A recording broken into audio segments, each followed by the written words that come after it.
Oke teman-teman, balik lagi di channel Supawan Awan. Di video kali ini kita akan membuat kusen kaca mati ya, dari kusen aluminium.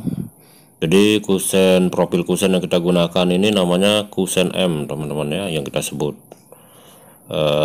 Ini ukuran 3 in. Jadi ukurannya 7,7 kali 3,8 cm teman-teman. Oke, jadi di sini karena sifatnya bolak-balik ya, untuk kaca mati kita juga membutuhkan tutupnya juga ya, tutup M. Ini biasa disebut tutup M. Jadi kalau misalkan untuk profil yang lain, untuk kaca mati yang lain yang bisa dibuka itu namanya setengah M ya, atau biasa disebut juga dengan profil Z. Beda-beda juga ya. Jadi untuk yang bisa dibuka, yang setengahnya itu disebut setengah M, tutupnya disebut tutup setengah M ya. Jadi karena kita rakitnya ini untuk kusen untuk pencahayaan ya di bagian atas, jadi karena nggak dibuka lagi, jadi kita langsung setel mati kacanya, dan posisinya juga berada di atas. Jadi kita pakai yang tutup M yang langsung tidak bisa dibuka lagi. Oke teman-teman, jadi ini adalah bahannya yang sudah terpotong ya. Ini ukuran 1,40 meter sama 1,60 meter ya. Jadi kita buat dengan ketinggian poolnya itu 30 cm teman-teman. Dan ini udah kita bagi dua ya untuk asnya. Dan proses pasang spigotnya saya rasa mudah dipahami teman-teman ya. Tinggal gunakan aja potongan sekitar 3 cm dari bahan yang kita gunakan, dan kita gunakan untuk mengemal seperti ini untuk proses pasangnya.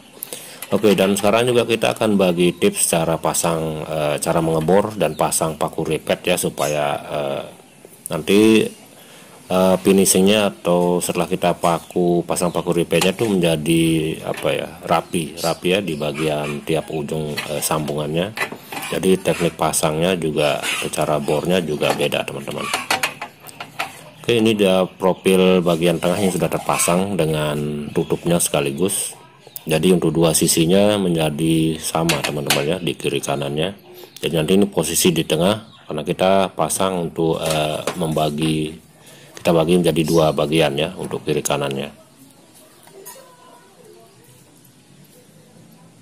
Tentunya untuk proses pasangnya kita bisa langsung pasang tutupnya, atau kita buka juga masih bisa ya. Nanti setelah kita pasang pada spigot baru kita bor, atau kita pasang paku baru pasang tutupnya juga masih bisa saja. Oke teman-teman, kita langsung aja untuk proses pasangnya ya. Kita pasang dari satu sisi dulu di bagian kiri atau kanannya. Jadi teman-teman ya, tentunya untuk hasil pemasangan yang presisi itu hal yang paling menentukan sebelum kita pasang paku ripetnya adalah hasil potongan atau potongan aluminiumnya itu harus presisi ya. Baik teman-teman menggunakan meter saw atau gerinda, usahakan potongannya harus lurus ya, karena itu menentukan nanti untuk kerapiannya. Jadi meskipun untuk proses pengeborannya benar, tapi potongannya tidak presisi, hasilnya juga tidak akan bagus. Pasti akan menyisakan lubang-lubang ya di setiap sudut pertemuan dari aluminiumnya.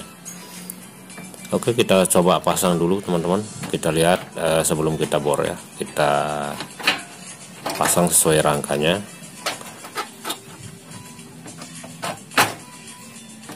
Dan di video lain juga tentunya sudah kita bahas beberapa video yang membahas tentang aluminium teman-teman, cara pasang spigot pada etalase dan yang lainnya. Untuk tang ripet yang bermasalah juga sudah kita bahas. Jadi silakan teman-teman yang belum subscribe, tinggal klik subscribe dan tanda loncengnya, masuk ke beranda Supawan Awan dan cek video yang berkaitan dengan aluminium. Oke, untuk proses bornya seperti yang saya bilang tadi teman-teman ya, tinggal diangkat aja ya untuk proses pengeborannya, supaya lubangnya itu lebih lebih agak-agak miring ke bagian bawah.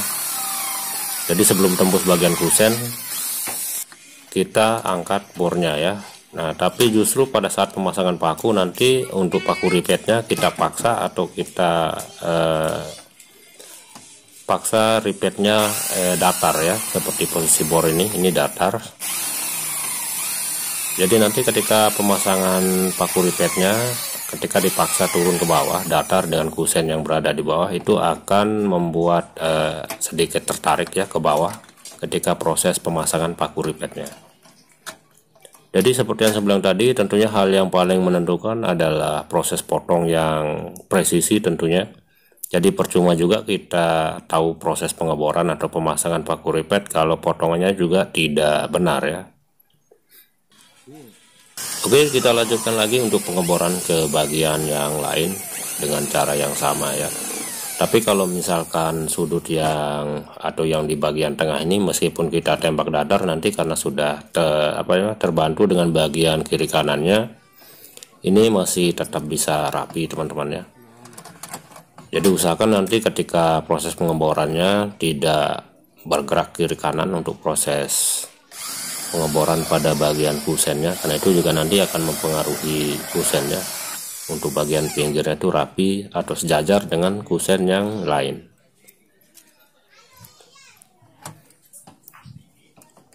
Oke, jadi untuk harga profil ini sendiri teman-teman sekitar 150 ribuan ya di area saya. Jadi bisa jadi mungkin berbeda dengan teman-teman di area lain, bisa jadi lebih murah atau lebih mahal. Jadi ini panjangnya 6 meter ya untuk per satu lonjornya. Untuk teman-teman yang punya kritik, saran, pertanyaan, silahkan aja di kolom komentar, kita bisa sharing ya dari sini.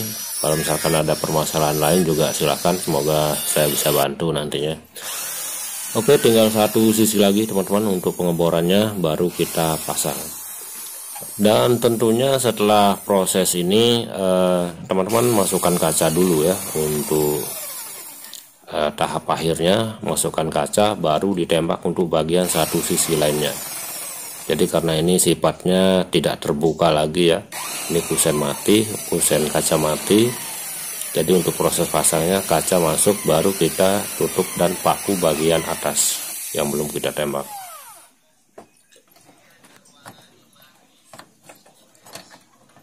Oke, lakukan dengan cara yang tadi teman-teman agar hasilnya rapi. Jadi untuk bagian kusen ini akan tertarik ke bawah ya dengan metode seperti ini. Pada saat proses pemasangan paku ripetnya kita paksa menggunakan tang ripetnya agar tertarik ke bawah untuk kusen yang berada di samping ini. Oke, kira-kira seperti ini teman-teman ya. Jadi nanti untuk proses pasang kacanya, setelah masukkan kaca baru ditembak untuk bagian atasnya dan pemasangan karet. Untuk lebih jelasnya saya sudah upload juga untuk proses pemasangan karet ya di video lain untuk teman-teman yang mungkin ingin memperjelas proses pasangnya. Jadi untuk linknya teman-teman saya siapkan di kolom deskripsi ya. Jangan lupa subscribe. Sampai jumpa di video selanjutnya teman-teman.